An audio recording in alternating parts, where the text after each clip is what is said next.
Boa noite, irmãos. E nós vamos então dar sequência ao estudo da nossa confissão de fé de Westminster. É um estudo que o pastor está dando aqui. A nossa igreja é chamada de uma igreja confessional, para quem nunca foi presbiteriano como eu tinha algumas dificuldades com isso, né? Porque tem alguns documentos que a nossa igreja abraça como ajuda para a interpretação das Escrituras. É para isso que serve. Não, a gente ouve falar que a nossa única regra de fé e prática é a Bíblia, e de fato é. A gente usa esses documentos porque eles, é claro, a gente quer que foram homens santos, também, que se preocuparam com isso, e para combater muitas heresias no tempo que esses documentos foram escritos, eles criaram esses documentos e a igreja abraça alguns desses documentos como confessionais, como confissão, como a igreja adota esses documentos para ajudar aí na interpretação das Escrituras Sagradas. São eles o Catecismo Maior e Breve de Westminster, a Confissão de Fé de Westminster e o Catecismo de Heidelberg, se eu não estou enganado. São esses 4 documentos. Se eu estiver errado, depois o pastor completa para vocês aí. Mas o principal deles é a Confissão de Fé de Westminster. É bom esses documentos, nos ajuda, como eu disse, a compreender as Escrituras. O problema é que a gente não pode colocar esses documentos no mesmo nível da palavra de Deus. Eles têm que estar abaixo. A Bíblia é a nossa única regra de fé e prática. Infelizmente, algumas pessoas colocam esses documentos aí no mesmo patamar das Escrituras, ou talvez até acima, mas isso não é o correto. Então, a gente está explicando esses documentos aqui, porque vocês vão ver que, de fato, se pegar as aulas que já passaram, como é que eles nos ajudam a compreender as Escrituras. Hoje nós vamos falar do capítulo 3 da Confissão de Fé de Westminster, que trata dos eternos decretos de Deus. São 8 sessões nesse capítulo. E a gente vai estudar aí, vamos ver até onde a gente chega hoje. Creio eu que não dá para ver as 8 sessões. E devemos terminar então na semana que vem. Tá certo? Então nós vamos falar hoje acerca dos eternos decretos de Deus. Como a Confissão de Fé de Westminster nos ajuda a compreender esses eternos decretos do nosso Senhor. As sessões 1 e 2 desse capítulo vão ensinar que Deus predeterminou todas as coisas que acontecem. Tudo que acontece foi predeterminado ou planejado por Deus. Essa predeterminação ou plano é eterno. Ou seja, Deus predeterminou todas as coisas antes da sua própria existência. Antes que tudo viesse a existir, Deus já tinha esse plano traçado. Que não há nada demasiado grande ou pequeno que escape a esse plano ou a essa predeterminação. Isso não faz de Deus o autor do pecado ou do mal, como muitos dizem, uma discussão que sempre acaba caindo aí quando um incrédulo quer debater com um cristão. Se Deus criou tudo, então Deus criou o mal. E não é assim. Não é essa a verdade. Deus não obriga os homens a fazer o que eles não querem no tocante ao pecado. A gente sabe que a salvação, ela é única e exclusivamente da parte de Deus. Nós correspondemos a um chamado de Deus que a gente considera irresistível. De alguma forma, Deus nos chama e a gente não consegue resistir a isso. Mas Deus não obriga nenhum homem a fazer maldade. Nada do que é ruim, nada do que é pecaminoso, Deus nos obriga a fazer. A única intervenção direta de Deus é para a nossa salvação, porque mortos em delitos e pecados, se Deus não intervisse, como é que seríamos salvos, não é verdade? Isso também não destrói a liberdade das pessoas e nem a relação de causa e efeito que há nas decisões que eu e você tomamos. A gente vai ser responsabilizado por todas as nossas atitudes. Inclusive em Apocalipse, que nós estamos estudando aí, tem um livro lá das obras. Até das palavras frívolas ou torpes que nós falamos, a gente vai ter que prestar contas no dia do juízo. E que o plano soberano de Deus não está condicionado a alguma coisa prevista por Ele anteriormente. Porque se fosse assim, Deus então seria dependente de algo além dele mesmo. Deus previu tudo. Então, porque Ele viu o que ia acontecer, Ele tomou certa decisão. Não é assim. Porque senão Deus ia depender de algo externo a Ele. E Ele não depende de nada, como a gente vai ver no texto de Efésios. mais para frente. Bom, a seção 1 diz assim na abertura, o texto da abertura da seção 1. Desde toda a eternidade, Deus, pelo muito santo e sábio conselho da sua própria vontade, ordenou livre e inalteravelmente tudo quanto acontece. Porém, de modo que nem Deus é o autor do pecado, nem violentada é a vontade da criatura, nem é tirada a liberdade ou contingências das causas secundárias antes estabelecidas. O que está escrito aqui é que Deus, desde a eternidade, pelo santo e sábio conselho dele, ordenou todas as coisas. E isso não vai alterar. O que Deus ordenou, o que Deus planejou, vai se cumprir. Não tem nada que vai fazer isso mudar no meio do caminho. Mas isso não é porque Deus criou todas as coisas que ele é autor do pecado. E nem a nossa vontade é violentada. A gente não faz algo forçado. O pecado que a gente comete é porque a gente comete mesmo, porque a gente quer mesmo. A Bíblia diz, muito pelo contrário, que em Tiago, o livro de Tiago, fala que a gente é tentado por aquilo que cobiça. Mas quando a gente é tentado, o próprio Deus nos dá o escape. Muito pelo contrário, quando Deus intervém, é justamente para nos livrar das condições severas da maldade que o pecado vai trazer para a nossa vida. Bom, Deus ordenou e ordena tudo que pode acontecer. Tudo que acontece no tempo e na eternidade é determinado por Deus. Aliás, foi Ele mesmo quem fez ambos, O tempo Cronos, como nós o conhecemos, foi criado por Deus. E haja luz, tudo foi criado. Então, a partir daí o tempo começou a ser contado e a gente conhece esse tempo, o tempo que nós temos acesso, que nós temos condição de compreender, aquilo que é chamado de Cronos no grego, foi criado por Deus. E o tempo Kairos, que é aquele tempo que só Deus conhece, os tempos eternos. Mas foi Ele quem criou todas as coisas. Há um tempo fora do que a gente tem condição de compreender, a própria eternidade. Quem é que pode explicar eternidade? Senão o Senhor. Qual que é o conceito? A gente é vã, a nossa mente é limitada no que diz respeito a esses contextos aí. Mas tudo que existe também foi criado por Deus para o próprio prazer dele. Tudo que ele fez é para agradar a ele mesmo. Esse plano eterno de Deus também foi estabelecido, é lógico, desde a eternidade. Deus não tomou conselho de ninguém. Ele fez tudo segundo o seu querer. A ordenação de todas as coisas por Deus é sábia e santa, porque como diz Paulo lá em Efésios, Deus fez todas as coisas conforme o conselho da sua vontade. Efésios capítulo 1, versículo 11, Paulo diz isso. Até quando Deus foi criar o homem, lembra lá o texto de Gênesis que diz, façamos o homem a nossa imagem e semelhança, era Deus conversando com ele mesmo. Deus Pai, Deus Filho e o Deus Espírito Santo. Então Deus, quando resolveu criar as coisas, ele não precisou. Até tem um texto que fala, Romanos, se eu não estou enganado, Romanos 11, a partir do versículo 30, eu acho que é 35 ou 36 o versículo que fala, quem pois conheceu a mente do Senhor? Ou quem foi seu conselheiro? Ou quem primeiro deu a ele para que ele venha ser restituído? Porque dele, por meio dele e para ele são todas as coisas. Romanos 11, 36, 37, eu acho. Eu acho que é isso. Postou a cola? Pois é, então é isso aí.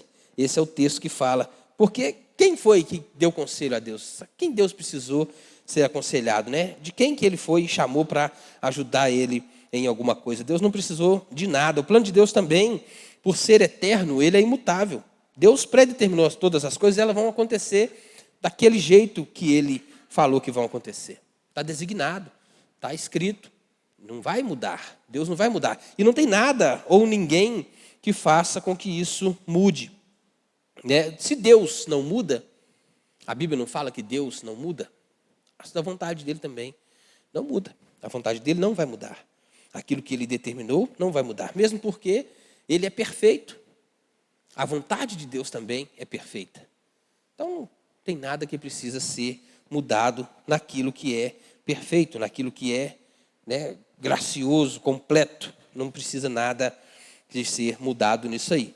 Deus ordenou tudo. A gente precisa incluir, como eu disse já no começo, Tem alguns limites nessa questão de que Deus ordenou tudo, que a gente precisa ter alguns cuidados, né? Porque senão a gente cai nessas falácias aí. O primeiro limite, né, é que Deus, né, se pudesse de alguma forma ser autor do pecado. O que Deus criou foi a vida. Deus criou a vida. E na sua graça, no seu tão grande amor, na sua infinita sabedoria, Deus deu ao homem a possibilidade de escolha. Porque Deus quis assim. Vai saber. Talvez um dia saibamos, talvez na glória, se Ele quiser que a gente saiba.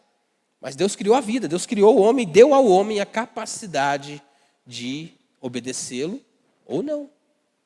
Foi o que Deus fez.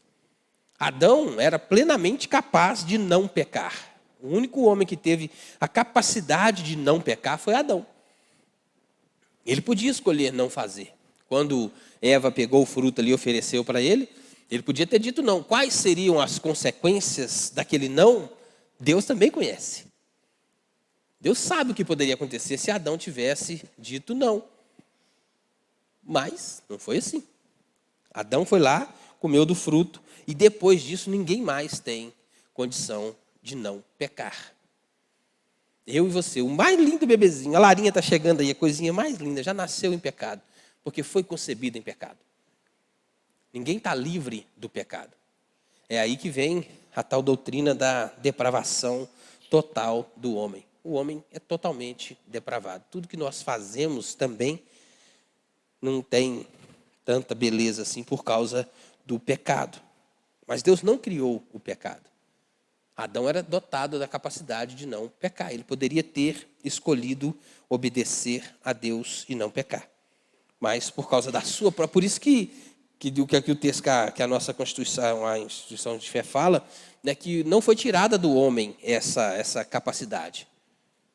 Deus não tirou, Deus não fez um boneco, um bichinho de controle remoto, que ele controla, um bando de marionete, que ele está o tempo inteiro controlando. Todo homem tem dentro de si, e aí você pode, né, Romanos também, na linguagem paulina, vai falar que todo homem é indesculpável por causa das suas ações, porque todo homem, seja ele qual for, qualquer lugar do planeta que você for, o mais longínquo lá, não sei se existe hoje ainda alguém, né, em algum lugar do mundo que está distante totalmente de outro ser humano, mas aquele lá mais afastado do mundo lá, ele tem dentro de si noção do bom, do bem e do mal, do que é certo e que é errado. De alguma forma ele carrega isso dentro dele, ele sabe que tem um trem que é certo ou errado. Sabe que há alguém maior que ele. Porque senão, como é que os incas, os impérios antigos, aí, os índios antigos, o homem tem dentro de si um desejo, uma necessidade de adoração. O homem precisa adorar algo, ele precisa entender. Tem uma necessidade que nós temos dentro de nós de algo maior do que nós. Algo mais poderoso. Tem que ter, a gente tem essa necessidade, carrega isso. Para aqueles que não conhecem o Senhor Jesus como nós conhecemos, eles vão adorar, e aí o homem também, Romanos diz que o homem é indesculpável por isso, eles adoram a criatura ao invés do Criador. O homem vai adorar a lua, o homem vai adorar o sol, o homem vai adorar o peixe, o homem vai adorar uma planta, por causa dessa necessidade que o homem tem de adoração. Há dentro de nós esse senso do que é ruim, do que é errado, do que é certo, e esse desejo de adoração por algo maior. Isso está dentro da gente. Isso é nato do ser humano. E aí, mas Deus não criou o pecado. A maldade, o que há de ruim dentro de nós, não foi criado pelo Senhor. O segundo limite é que nos faz lembrar do fato de que Deus ordenar tudo não violenta a minha e a sua vontade. Deus ordenou todas as coisas. Apocalipse está descrito um tanto de coisa que vai acontecer, que estão acontecendo, e é um convite para nós olharmos para os nossos dias e perceber que a volta do nosso Senhor está mais perto, certo? Está tudo escrito ali, vai acontecer tragédias, guerras, rumores de guerra, a fé vai esfriar, o amor vai se esfriar, tudo isso vai acontecer. Vai acontecer. Mas isso não quer dizer que é Deus quem está fazendo com que o homem deixe de amá-lo, ou que o homem passa cada vez mais buscar a sua própria vontade. Não. Não é Deus que está fazendo que o homem faça isso. O homem é livre para as suas próprias escolhas. Nós temos essa liberdade. Eu posso escolher fazer o mal ou não. Fazer o bem ou não. Todos nós. temos essa capacidade de dizer não. Uma pessoa lá, quando vai cometer um crime, ou vai fazer um roubo, ou vai, sei lá, trair alguém, vai machucar alguém, ela tem sempre o direito de escolha.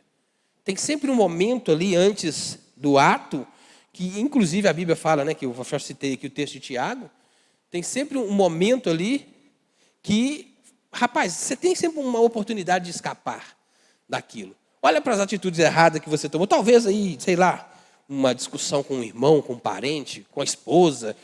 Olha para você ver, tem sempre um momento ali que você poderia ter refreado. E porque você não fez, as consequências vêm. Mas depois você lembra para, poxa, mas naquele exato momento eu podia ter parado. É assim ou não é? Sempre tem aquele momentozinho ali que você podia ter dito não.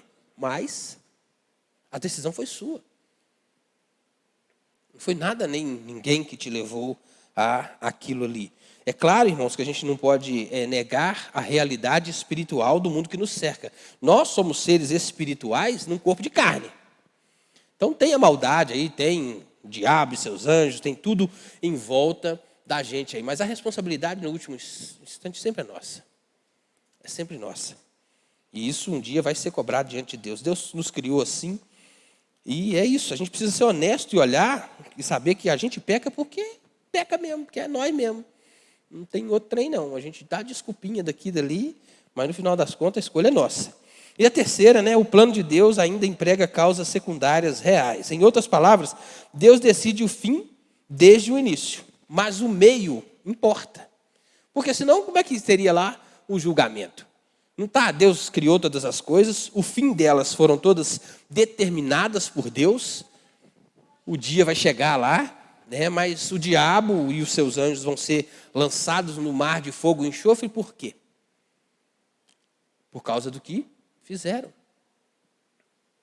Então está tudo determinado, vai acontecer assim, assim, assado. Mas o meio, o desenrolar dessas coisas todas tem responsabilidade, todo aquele que pratica essas coisas tem responsabilidade. Eu tenho responsabilidade, você tem responsabilidade. Né? A gente vai ver mais para frente aqui que até os anjos, né, Deus escolheu, determinou aqueles que serão salvos e aqueles que serão condenados. Até isso Deus fez. Mas a culpa é deles. Quem quis agir dessa forma foram eles. Não foi Deus que levou ninguém a agir com maldade. Tanto que, né, Adão foi tentado lá pelo um que já tinha tentado usurpar o lugar de Deus. Mas vamos dar sequência aqui. A segunda sessão. Ainda que Deus sabe tudo quanto pode ou há de acontecer em todas as circunstâncias imagináveis, Ele não decreta coisa alguma por havê-la previsto como futura, ou coisa que haverá de acontecer em tais e tais condições. Não é porque Deus sabia, né, de tal condição ou que algo iria caminhar dessa forma que Ele escolheu isso. Não. Ele predeterminou tudo antes que acontecesse. Ele já escolheu, independente do que vai acontecer. Todos os sis, né, que a gente pensa aí, Deus sabe, rapaz, qual seria a consequência de cada si, cada decisão que você tomou, se você tivesse tomado oposta, Ele sabe o que iria acontecer. Isso é conhecido aí como um conhecimento secundário de Deus, vamos dizer assim, intermediário. Deus sabe de tudo, todas as possibilidades. Mas ainda assim, Ele resolveu predeterminar dessa forma, do jeito que está acontecendo. Por que eu e você estamos aqui no ano de 2025? Por que na Igreja Presbiteriana, Vida Nova? Porque Deus determinou assim.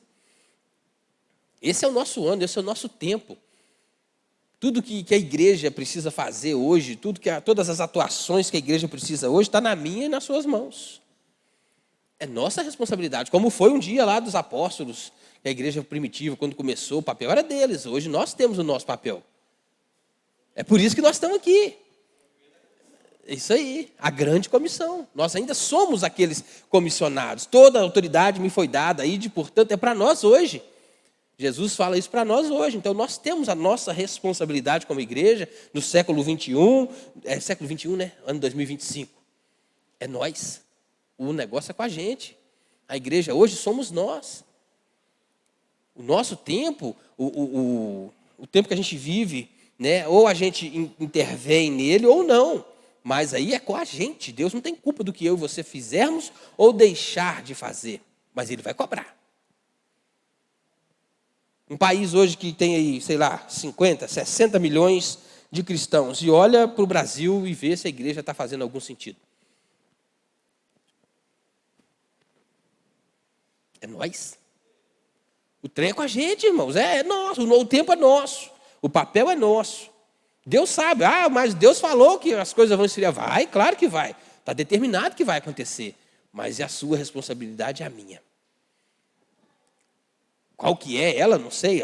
Eu sei que eu tenho deixado muito a desejar de acordo com aquilo que Deus me chamou para fazer. Eu sei que eu posso dar muito mais. Eu falo isso de vez em quando com a Roseli, lá em casa, mas ainda assim a gente deixa de fazer.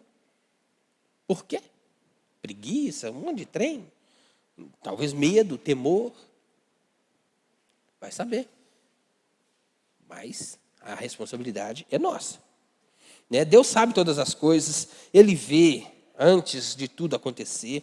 Todos, né, como eu disse, todos os possíveis sis aí, tudo que você achar que podia ter ido diferente, Deus sabe para onde é que iria se tivesse ido de forma diferente. Se não tivesse tido Segunda Guerra Mundial, Deus sabe como é que o mundo seria. Se não tivesse tido, sei lá, pensa em um trem ruim aí, a tragédia recente aí do Rio Grande do Sul, a tragédia lá de Mariana, Deus sabe tudo que poderia ter acontecido se não tivesse acontecido aquelas coisas, mas ainda assim, tudo isso aconteceu. Entende? Mas não é culpa de Deus. Os engenheiros lá, né, que falou que a barragem estava segura, né, o povo que molhou a mão do outro para poder liberar as coisas lá, todas essas pessoas têm responsabilidade nisso. E Deus vai cobrar de cada um dia. Se já não tem cobrado, né? De um por um. Mas Ele não tem culpa, Ele determinou o rumo da humanidade. Mas o homem é responsável. O homem pode dizer não a determinadas coisas, né? Então a gente tem que ficar ligado nisso. Embora Deus, né, saiba tudo o que vão acontecer, né, todas as circunstâncias imagináveis, nada do que ia acontecer futuramente moveu a vontade dele. Como a gente viu aqui em Efésios 11, né? Ele tomou conselho consigo mesmo. Ele se aconselhou de si mesmo. E viu que tudo isso, caminhar dessa forma, é perfeito. Se Deus é perfeito, toda a atitude que Ele toma, tudo que Ele faz, é bom e perfeito. A gente um dia vai entender tudo isso. Ou não, né? Mas eu não estou preocupado muito se eu vou entender esse trem, não. Eu quero estar lá perto, lá no céu. Você vai entender o que aconteceu, o porquê disso, o porquê daquilo. Acho que não vai nem fazer tanta diferença para a gente, né? Quando a gente estiver lá. Mas Deus determinou assim, e Deus nos escolheu, Deus escolheu você, a mim, cada um de nós que está aqui nessa noite. Sessões 3, 4 e 5 vão explicar um aspecto, né, dessa totalidade, dessa predeterminação de Deus, né? A saber, vai falar mais especificamente aqui do destino eterno de homens e anjos. De homens e anjos. Deus vai falar aqui, ó, o que a gente vai ver na sessão 3, 4 e 5. Que Deus decreta quem será salvo e quem será deixar de ser salvo. Quem vai estar perdido. Que esse decreto também é imutável. E que a vontade de Deus não se baseia em nenhuma condição prevista. E que o último propósito de Deus estabeleceu com tudo isso é a manifestação da própria glória dele. Seção 3 diz assim: pelo decreto de Deus e para a manifestação da sua glória, alguns homens e alguns anjos são predestinados para a vida eterna e outros preordenados para a morte eterna.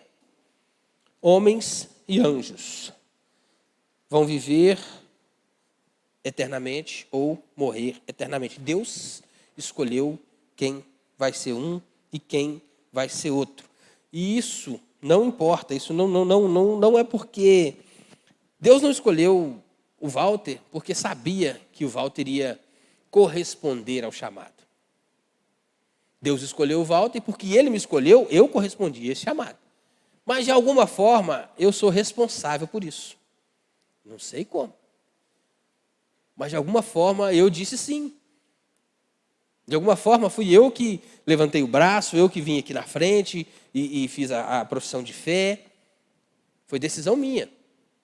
Mas Deus predeterminou desde o começo dos tempos que isso iria acontecer. E independentemente de quem sou eu. Ele predeterminou que isso ia acontecer, isso aconteceu, eu sou responsável, eu ouvi a voz do Espírito Santo e disse sim. E disse sim.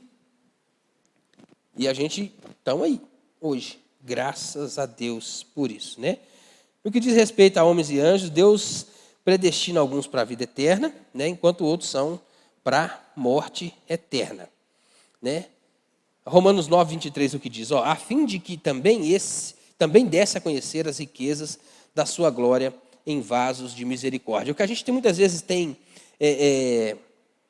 dificuldade com essa questão de predeterminação, de salvação, de predestinação, é que a gente olha muito para o lado de quem vai ficar de fora. A gente olha muito para aquele que não vai ser salvo. Mas o grande questão da predestinação não é aquele que vai ficar de fora, mas sim aquele que vai entrar. Porque tanto que vai ficar de fora quanto que vai entrar, merecia os dois o quê? O salário do pecado é o quê? Então eu, você ou qualquer outro merecia a morte. A grande questão da predestinação não é o que vai ficar de fora. A grande discussão toda que tem aí é a respeito disso. Por que fulano vai ficar? A preocupação não é essa. A gente devia procurar entender por que a gente vai entrar. A grande questão é essa. É um favor, é uma graça, um presente merecido de Deus. A grande questão da predestinação é essa. É esse presente merecido que Deus dá para quem Ele resolveu dar. Que a gente foi alvo desse presente, alvo desse amor. Isso foi graça de Deus sobre a vida de quem não merecia nada, porque a gente sabe que a gente fez por merecer foi a punição do pecado. Nosso coração é mau, gente. Pode olhar para você ver, a gente tem uma dificuldade enorme em materializar o céu. Como o pastor, a gente escreveu aqui, 2 domingos a gente falou sobre novo céu e nova terra. A gente consegue olhar uma coisinha aqui, entender outra coisinha ali, mas é muito difícil para a gente... Mas quando fala de inferno é fácil, né? A gente não consegue conceber com mais facilidade a dor, o fogo, o verme, a carne que vai ficar ali apodrecendo. Não consegue, a gente tem mais facilidade para o lado ruim da coisa. Porque nós somos inclinados, depois do pecado, para o mal. A gente consegue maquinar o mal com muito mais facilidade do que pensar em algo bom. Essa é de verdade, né? A gente não devia, né, admirar o juízo de Deus. Porque Deus, quando Ele for julgar, Ele vai ser justo. Todo aquele que recebeu, o que quer que seja que recebeu, é Deus exercendo justiça. Então a gente não tem que admirar com o que vai receber a punição. Nossa admiração deveria ser com aqueles que vão receber a misericórdia. Imagina, vai ter gente no céu lá, rapaz, que você falava assim, esse aí,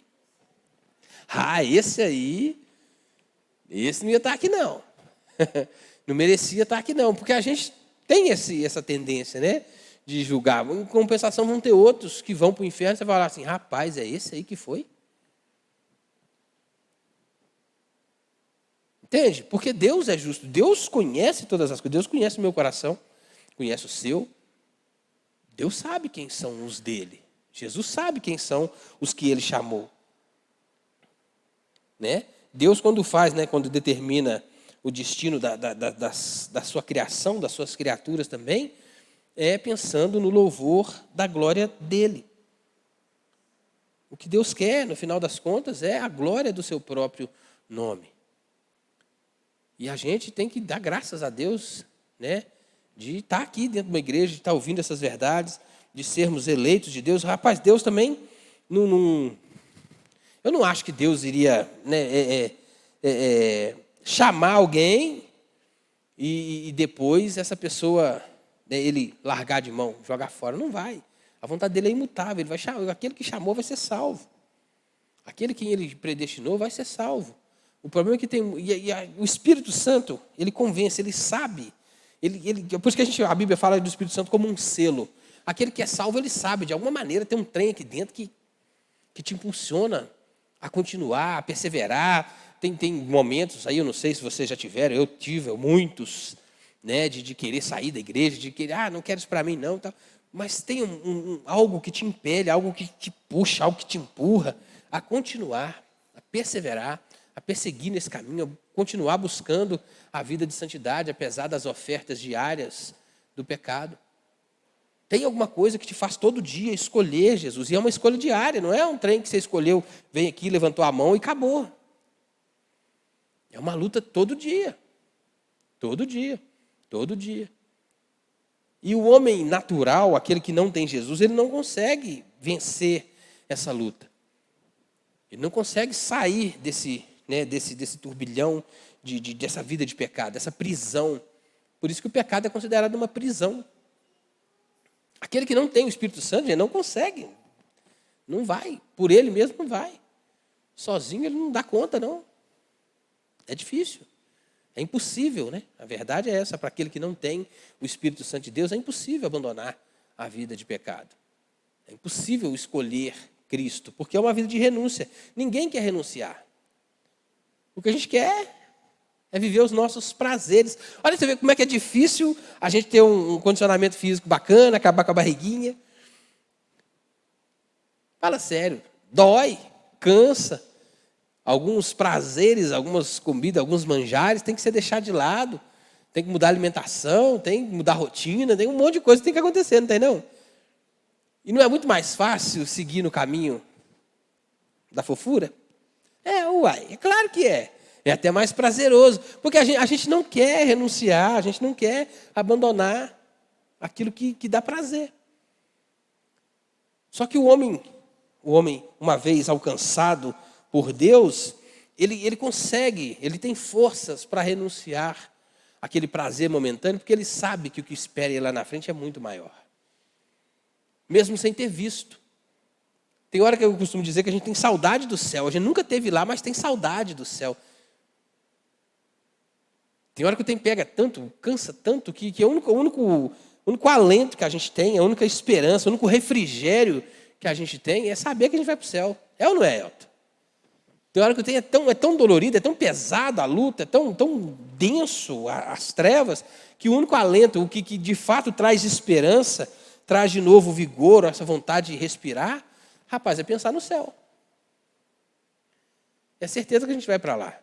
Tem hora que dói tanto, o mundo machuca tanto, as circunstâncias ferem tanto, que, rapaz, o único alento que a gente tem é pensar no céu. E aquilo traz vigor de novo, traz alegria de novo, e você volta, levanta, caminha de novo, chora um bocado, dói, mas continua, persevera, porque a gente sabe que tem algo maior, mesmo nunca estando lá. Mas o Espírito Santo esteve lá. Ele veio de lá. E hoje ele mora em mim e em você. E é ele que está todo dia cutucando. Tem algo melhor, tem um trem melhor, tem um trem melhor. Não para não, não desiste não. Porque o prêmio é bom demais. O prêmio é bom demais. É o Espírito Santo que nos convence do pecado, da justiça e do juízo. E isso não é uma vez só. Não é só um ato. É contínuo. É diário. E graças a Deus por isso. Por Cristo Jesus e pelo Consolador que Ele nos enviou. Né? A sessão 4. Estou indo até rápido, né? Ninguém está tendo dúvida aí, ninguém está participando, falando nada, perguntando. Sessão 4 diz assim: esses homens e esses anjos, assim predestinados e pré-ordenados, são particular e imutavelmente designados. O seu número é tão certo e definido que não pode ser nem aumentado, nem diminuído. Todos quantos Deus chamou, ouvirão a sua voz. Todos quantos Deus predeterminou para a salvação, ouvirão a sua voz e serão salvos. Não vai faltar nenhum. Nenhum. Todo aquele que meu Pai me deu, esse vem a mim. E aquele que vem a mim, de modo nenhum o lançarei fora, e ninguém os arrebatará das minhas mãos. Assim disse Jesus Cristo. E isso é bom, né? Se a gente está aqui, é porque Deus nos escolheu, nos levou até Cristo. Rapaz, é um trem tão perfeito o trabalho da Trindade, essa economia da Trindade, né, o que cada um faz, porque é um trem de louco. Pensa, você vê, o Pai determinou, vai ser assim, vai acontecer assim. Enviou o Filho para morrer na cruz, para nos salvar. E o Espírito Santo tem que vir cá e cutucar a gente ainda, para fazer a gente ouvir. Olha como é que é tudo perfeito, como é que a Trindade, como é que Deus funciona perfeitamente sozinho. Sozinho.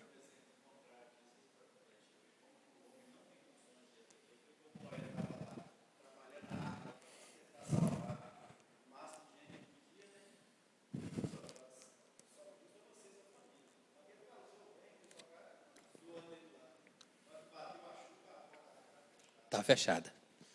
Acabou. É meio loucura também, né? Pensa só, 120 anos, construindo um trem daquele tamanho. É loucura, é loucura. As coisas, né? A Bíblia fala, né, que as coisas de Deus é loucura para o mundo.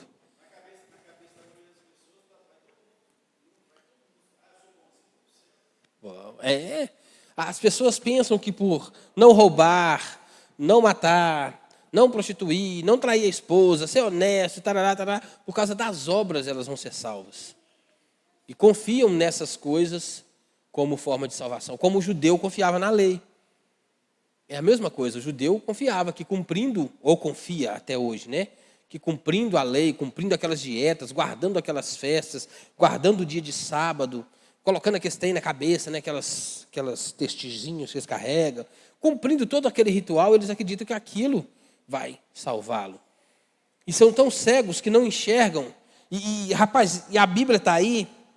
O apóstolo Paulo, né, era judeu de judeus, ele conhece o pensamento judeu melhor do que qualquer um de nós.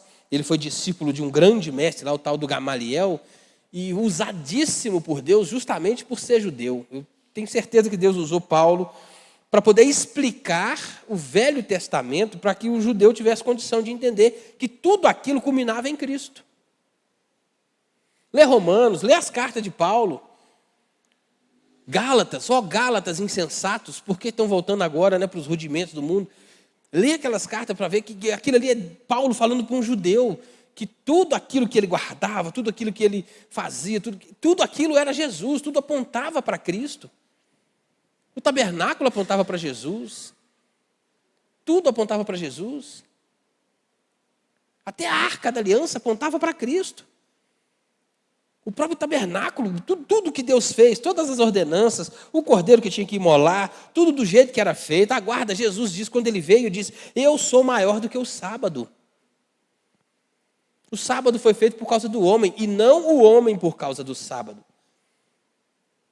Jesus veio mostrar que tudo aquilo era sombra dele, apontava para ele, para a pessoa dele, e que nele tudo aquilo cumpriu. Tudo aquilo acabou, não precisa mais daqueles trem. Tem coisas morais, é óbvio que nós precisamos guardar, e aí são perpétuos esses mandamentos, mas aquilo que era cerimonial não precisa mais ser observado. Cristo cumpriu tudo. Foi tudo nele, tudo lançado sobre ele. Tudo que precisava, tudo que Deus fez até ali, até a vinda de Cristo, era para mostrar, era para elevar Jesus, era para que o judeu tivesse capacidade de ver, mas ele não viu, ele não quis ver. Estava tão apegado na lei, apegado naquilo que eles se agarravam, que quando o Messias chegou, eles não conseguiram enxergar. E aguardam até hoje. Por isso que quando surgir o anticristo aí, eu acredito, e eu infelizmente penso, isso é o meu ponto de vista, tá? Não sei se o pastor vai cortar isso na internet, mas se alguém vê, não é bíblico não, isso é o meu jeito de ver. Tem muitas igrejas que olham muito para Israel, ainda hoje, como um povo. Para os judeus, como um povo. Quando o falso Cristo se levantar, o falso Messias se levantar, eu acredito que ele vai ser reconhecido até pelos judeus.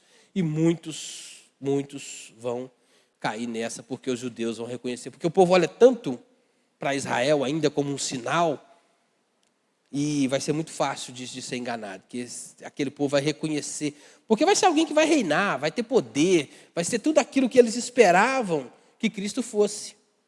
Alguém que vai restaurar a glória do povo judeu, do povo de Israel. Eu tenho isso é pessoal meu, eu carrego isso comigo. E acho que muitos vão ser enganados por conta disso aí. Mas vamos lá, né? Deus determinou tanto o número de homens quanto o número de anjos que serão salvos. E não vai acrescentar, não vai tirar, nem eu, nem você, nem ninguém vai colocar nada ali. Nenhum só homem vai faltar, nenhum só homem vai passar. Nenhum só anjo vai faltar e nenhum só anjo vai passar. Não tem. Acabou. Não dá para acrescentar, não dá para tirar.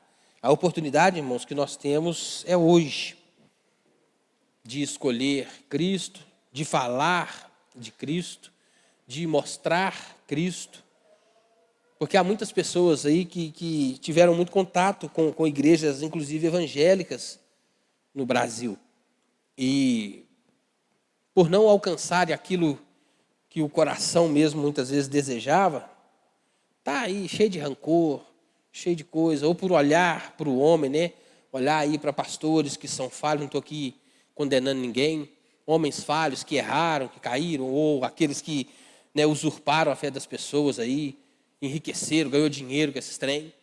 Há muita gente aí que está desenganada com a igreja por causa dessas coisas. E o nosso papel é mostrar, irmão, que é Jesus. O homem é falho mesmo, a gente erra mesmo, a gente, né, muitas vezes vai atrapalhar mesmo, mas a gente tem que olhar para Cristo. O nosso foco tem que estar em Cristo. E muitos desses aí, creio eu, que ainda são eleitos do Senhor, mas precisam ouvir o evangelho verdadeiro. Sabe que Jesus não morreu na cruz para você ter um carro novo. Jesus não morreu na cruz para você ter saúde boa, não. Jesus morreu na cruz para te levar para o céu. Esse é o grande propósito da cruz. Você vai chegar lá careca, cabeludo, gordo, magro, rico, pobre, morando num apartamento aqui no Flávio de Oliveira, ou morando num apartamento na Savassi, no Buritis. Isso é consequência. Isso aí muitas vezes Deus vai dando a gente a oportunidade de trabalhar e conseguir ou não. O fato de você não ter algo que o outro tenha não te faz menor diante de Deus. O fato de você ter algo que o outro não tenha não te faz maior diante de Deus. Jesus não morreu na cruz para você ter coisa, não. Ele não está preocupado com o que você vai ter. Ele está preocupado com o que você vai ser. Essa é a grande questão. E nós, crentes, precisamos entender isso assim urgentemente. Rapidinho. É urgente essa coisa. A gente precisa parar de preocupar tanto com coisas, com o que eu vou ter, e para começar a preocupar mais com o que eu vou ser. O que eu estou me tornando? Que ser humano eu sou? Eu sou um Walter melhor do que um Walter 10 anos atrás? Quem me vê hoje aqui na igreja e me olha há 10 anos atrás, vê alguma mudança para melhor?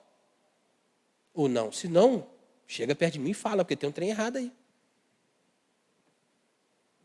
Tem um trem errado aí. Eu sou um cara mais fácil de conviver do que o que era há 10 anos atrás?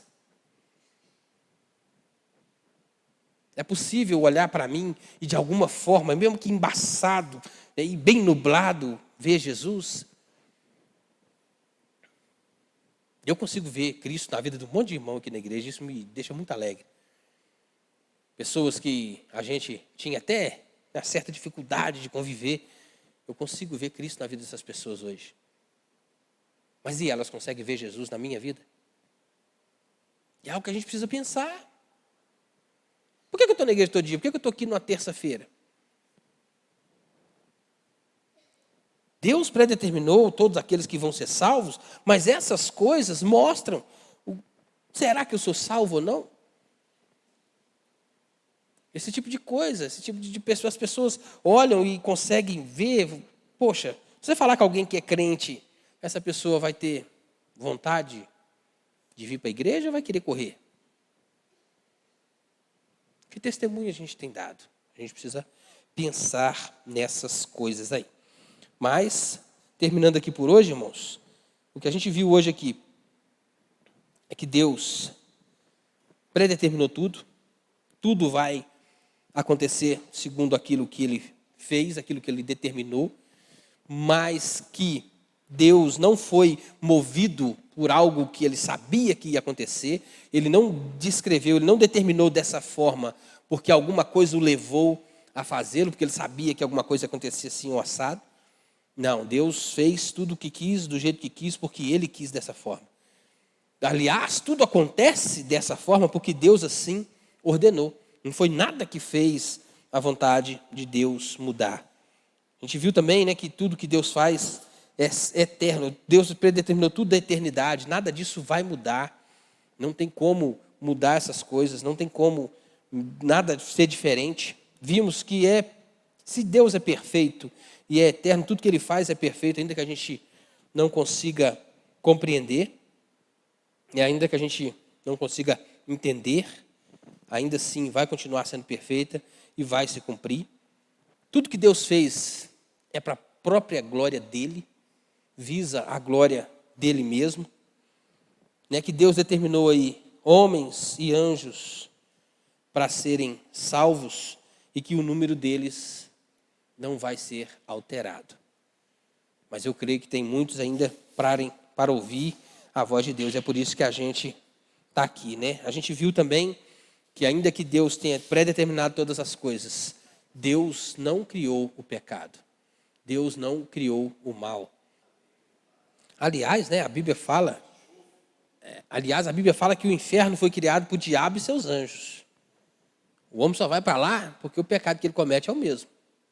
O que o diabo quis? Usurpar o lugar de Deus. O que o homem faz quando peca, quando ele faz a sua própria vontade, ele quer viver aquilo que ele quer viver, ele quer viver o seu prazer, ele pega e está deliberadamente dizendo para Deus, eu não preciso ser não, eu mando, eu sou suficiente. O homem está sendo o seu próprio Deus. Então o pecado é o mesmo. O diabo quis usurpar o lugar de Deus. E o que o homem faz quando não ouve a voz de Deus, quando não segue a voz de Deus, é a mesma coisa. É usurpar o lugar de Deus. E Deus sendo justo, se o pecado é o mesmo, a punição também é a mesma. Amém? Vamos terminar por aqui, vamos orar? E aí semana que vem, se Deus quiser, a gente termina. Tá claro aí, gente? Tem dúvida? Alguém quer ir falar alguma coisa? Deu para entender por que a gente usa a Constituição de Fé para nos ajudar a explicar a Bíblia? Está claro isso aí? Dá para entender por que é tão importante esse documento? Porque, Senhor, esses homens pensaram algo que a gente está discutindo aqui hoje, mas eles pararam, se debruçaram, pensaram nisso antes de chegar em cada um dessa sessão que eu leio aqui, ó. Seção 4. Esses homens e esses anjos, assim predestinados e pré-ordenados, são particular e imutavelmente designados. O seu número é tão certo e definido que não pode ser nem aumentado, nem diminuído. Isso aqui foi alvo de muito estudo. Para chegar nessa frase aqui, tão simples de ler, foi muito debate, muita discussão, muita oração. Então, por isso é tão importante a gente dar tanto valor para esse documento. Porque nos ajuda a compreender de fato as Escrituras. Até isso foi predeterminado por Deus também. Vamos orar então? Deus, nós te louvamos, ó Pai, porque o Senhor é bom, porque Deus, o Senhor, cuida de cada um de nós, porque o Senhor nos escolheu, nos chamou, nos predestinou, escolheu a gente para estar aqui nessa noite, Deus. Te louvamos pela sua vontade, Deus, que é boa, perfeita, agradável e é imutável, Senhor. Te louvamos, ó Deus, pelos seus decretos que são santos e bons, ó Deus. Pai querido, em nome de Jesus, ainda que muita coisa a gente não consiga compreender, Senhor, que a nossa fé seja suficiente para tampar todas as lacunas, para cobrir todas as dúvidas, ó Deus, e que em nome de Jesus a gente permaneça, Deus, seguindo, caminhando em direção ao Senhor. Perdoa, Deus, as nossas falhas, os nossos pecados, que o Teu Espírito Santo agindo em nós e através de nós, nos ajude, Deus, a cada vez mais caminhar em direção ao Senhor a refletir Cristo Jesus, ó Deus, para que o mundo possa ver, ó Deus, que há algo diferente, há um caminho diferente e que ele é real e palpável.